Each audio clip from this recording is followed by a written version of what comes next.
Halo teman-teman semua, kembali lagi kepada saya Arman. Di sini saya bakalan jelasin kepada teman-teman semua mengenai mata kuliah kimia fisik dengan materi perubahan entropi lingkungan. Nah, di sini saya merupakan salah satu mahasiswa pendidikan kimia dari Universitas Tadulako. Itu lebih tepatnya di Fakultas FKIP. Nah, di sini saya akan menjelaskan mengenai teman-teman, yaitu adalah perubahan entropi lingkungan. Oke, kita lanjut. Apa sih itu entropi? Mungkin teman-teman masih belum mengetahui ya, apa sih itu entropi. Nah, entropi atau biasa dilambangkan dengan S adalah ukuran tingkat ketidakaturan atau penyebaran energi dalam suatu sistem. Dalam termodinamika, entropi digunakan untuk memprediksi arah spontanitas suatu proses. Jadi teman-teman harus paham dulu ya apa sih itu entropi sebelum mengenal perubahan entropi lingkungan. Nah, untuk definisi dari entropi lingkungan sesuai pembahasannya kita hari ini, yaitu perubahan entropi lingkungan atau delta S lingkungan adalah perubahan entropi yang terjadi pada lingkungan akibat sistem yang melepas atau menyerap panas. Perubahan ini dianalisis pada proses isotermal atau suhu yang konstan ya teman-teman. Terus delta S lingkungan memberi gambaran apakah lingkungan menjadi lebih teratur atau lebih tidak teratur selama berlangsungnya reaksi. Jadi delta S lingkungan ini harus betul-betul memberikan gambaran kita gimana sih itu lingkungan, apakah menjadi lebih teratur suhunya ataupun lebih tidak teratur selama berlangsungnya suatu reaksi.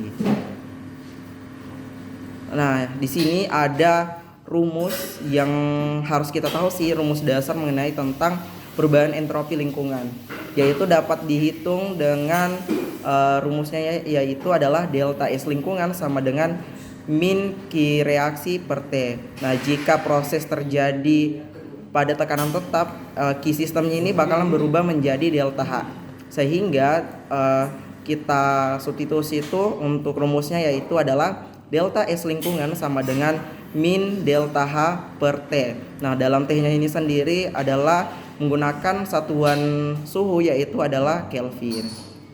Paham ya teman-teman? Jadi di sini kita menggunakan satuan suhunya itu adalah Kelvin. Nah, kita lanjut ke makna tanda delta S lingkungan. Pasti teman-teman, kenapa sih apa sih ini maksud dari tanda delta S lingkungan?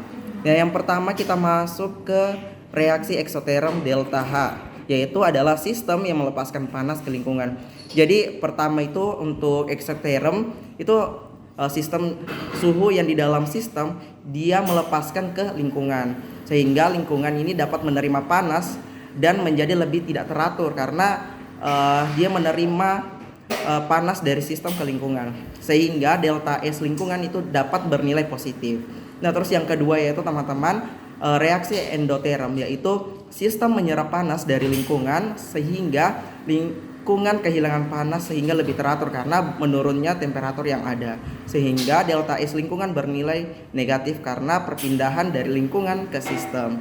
Jadi paham ya teman-teman, secara singkatnya eksoterm itu sistem ke lingkungan, kalau endoterm adalah dari lingkungan ke sistem. Paham ya teman-teman? Oke, kita lanjut. Yang berikutnya yaitu adalah contoh kejadian dalam kehidupan.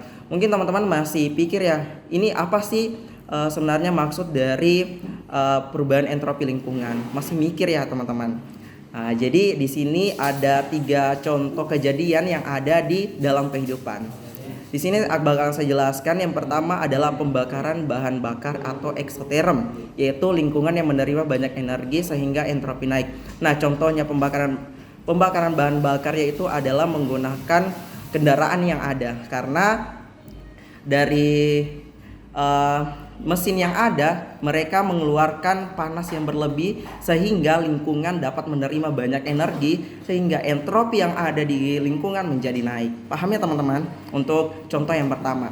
Terus kita lanjut ke contoh yang kedua yaitu S yang mencair atau endoterm, yaitu sistem yang menyerap panas sehingga lingkungan kehilangan panas, dan berikutnya adalah entropi lingkungan turun karena air ini suhunya adalah suhunya rendah sehingga sistem menyerap panas terus langsung lanjut ke lingkungan menjadi lingkungan ini kehilangan panas karena menurunnya suhu yang ada, sehingga entropi lingkungan turun. Terus yang ketiga ada reaksi netralisasi asam basa atau eksoterm ya teman-teman. Itu lingkungan menerima kalor sehingga entropi lingkungan bertambah. Paham ya, itu adalah 3 contoh mengenai kejadian yang ada di dalam kehidupan mengenai perubahan entropi lingkungan. Oke, kita lanjut ke contoh soalnya ya teman-teman. Setelah saya jelaskan tadi apa sih itu entropi, apa itu entropi lingkungan, dan apa sih rumus-rumusnya dan juga contoh-contohnya yang ada di lingkungan. Kita lanjut ke contoh soal, yaitu suatu reaksi eksoterm melepaskan panas sebesar min 50 kJ pada suhu 268 Kelvin. Hitung perubahan entropi lingkungan yang terjadi. Jadi sebelum kita mengerjakan suatu soal, kita harus mengetahui sih apa saja yang ada di dalam soal tersebut. Yaitu yang pertama ada delta H-nya, yaitu sama dengan min 50 kJ. Nah, dari kilojoule ini kita konversi ke joule, itu menjadi minus 50.000 joule. Nah, terus untuk T-nya sendiri atau suhunya yaitu adalah 298 Kelvin. Nah, karena kita membahas tentang perubahan entropi lingkungan, maka untuk rumusnya sendiri yang kita gunakan seperti yang telah saya jelaskan sebelumnya, yaitu adalah delta S lingkungan sama dengan min delta H per T. Nah, dari rumus itu kita substitusi sudah apa yang kita ketahui dari soal yang ada, yaitu delta S lingkungan sama dengan min 50.000 per 268, sehingga hasil yang kita dapatkan seperti yang teman-teman perhatikan di sini yaitu adalah 168 joule per Kelvin. Nah, jadi jawabannya yaitu adalah perubahan entropi lingkungannya itu adalah plus 168 joule per Kelvin karena tidak adanya minus, sehingga entropi lingkungan itu bertambah, itu plus 168 joule per Kelvin.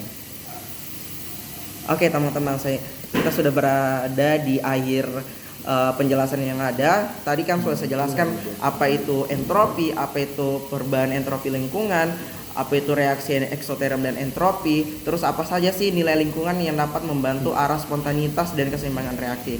Jadi dapat disimpulkan bahwa entropi lingkungan merupakan perubahan ketidakteraturan pada lingkungan akibat pelepasan atau penyerapan panas oleh sistem. Nah, terus delta S lingkungan dapat dihitung menggunakan rumus sederhana yang bergantung pada delta H dan T. Reaksi eksoterm meningkatkan entropi lingkungan, sedangkan reaksi endoterm menurunkannya. Terus yang terakhir yaitu adalah nilai delta S lingkungan membantu memahami arah spontanitas dan keseimbangan reaksi. Oke, kita sudah berada di akhir.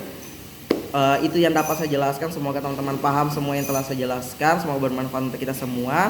Sekian dari saya Arman dengan NIM A251240026.